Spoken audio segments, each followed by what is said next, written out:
ሰላም ውዶቼ፣ እቺ ልጅ ይኸውላችሁ አበሻ ናት እና ያገኘናት እንትን ነው ሳውዲ ኤርፖርት ውስጥ ነው ያገኘዋት።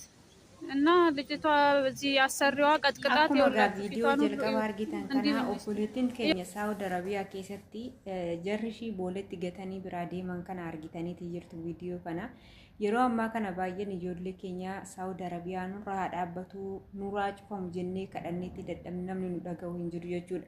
Obboleettiin kun argitaniiti jirtanii yeroo baay'ee amma saudi arabiyaa keessatti ijoolleen afaan hin beekne deemanii waan dubbatan hin beekan waan ta'eef gaafa isaan walii galuu araboota walii galuu hin dandeenye baasaniituma imbaasitti gatu jechuudha dhaqanii tikkeetti kutanii fi gaafa sana immoo keessattuu yoo silkii qabaachuu baatan yoo isin ijoolleen naqee hin taane akkanatti kinoo rakkatanii namarree booleedhaan fuudhi jedhuun yeroo dhabanitu jira jechuudha. Laalaagaa obboleettiin kun waan ishiin nama marar hin dubbattu qusus jettee yoona kan guyyaa meeqaa gabuu bulteedha. Jireenyi biyya keenya keessaa namoonni yeroo baay'ee osoo isinitti himamuu maaliif biyya keessaa baatu jedhanii namarratti murteessu. Jireenya biyya keessaa kan argitu namaa beeka. Maaliif baatanii osoo hin taane carraa namaati beektanii gizee tokko nuti of jijjiirree maatii keenya jijjiirra jennee gaafa biyyaa baanu kan jennee baanee fi wanta achitti nu mudatu garaagari jechuudha. Kaani ni milkaa kaani milkaa'u akkuma kana gaa obboleettiin keenya akkuma nama kamiitu nan hojjedha jetteeti nagaarree sin gaafachuutiin daganne nagaa fi jaalalli waaqayyoo ala bakka jirtanitti isiniif haa baay'atu. Maatii koo kan taatan hundi keessanii jira jirtu nagaa keessaniin isin jedha.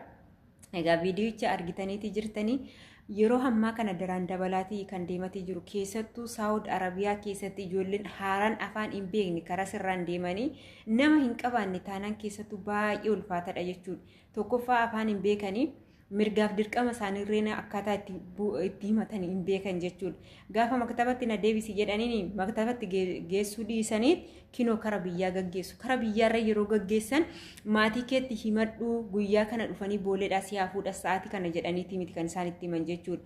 Tikkeetti dhuma fuudhanii geessaniituma booletti gatu jechuudha. Kun immoo dhiibbaa guddaatii qaba. Keessattuu ijoollee yookiin kara baadiyyaatii dhufuu danda'u, silkiin hojjechuu hin danda'u, neetworkiin jiraachuu dhabuu danda'a waan ta'eef kinoo obboleeyyan akkatti guyyaa guyyaadhaan rakkataatii jiru boolee keessatti osoo wanti kun nurraa dhaabbatee akka kiyyaatti baay'ee gaariidha.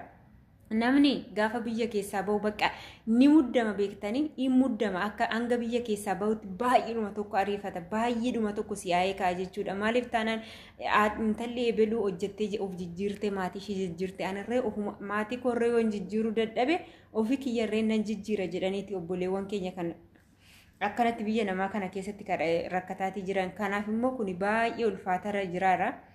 Lubbuun isaaniirree kinoo daraan guyyaa guyyaadhaan dhabamaatii kan oolu argitan yeroo darbes akkanatti obboleettii takka afaan beekti jedhanii erganii ji'a tokko erga hojjettee booddee biiroo keessatti qaxqaxanii reeffa ishii ganaa kara biyyaa galchina kan jedhamu guyyaa guyyaadhaan wanti nuti hin dhageenye hin jiru saawud arabiyaarraa. Kanaaf waaqayyoon nama baraaruu akkasuma ijoolleen kara saawud arabiyaa adeemtan nama hin qabaanne taanaan ofitti amanamummaa hin qabaanne taanaan akka biyya keessanirraa hin baanessin jedha. Akkasuma ta'ee qasiraadhumarree hojjettanii dhagaadhumarree baattanii biyya keessan keessa jiraachuu wayya malee biyyaa baatanii lubbuun keessan akkasumatti darbuutiin qabu biyya namaatiif isiniin jedha. Viidiyoon kun irraa kana fakkaata. Viidiyoo kana immoo yoo jaalattan laayik sheer gochuu hin dagatina.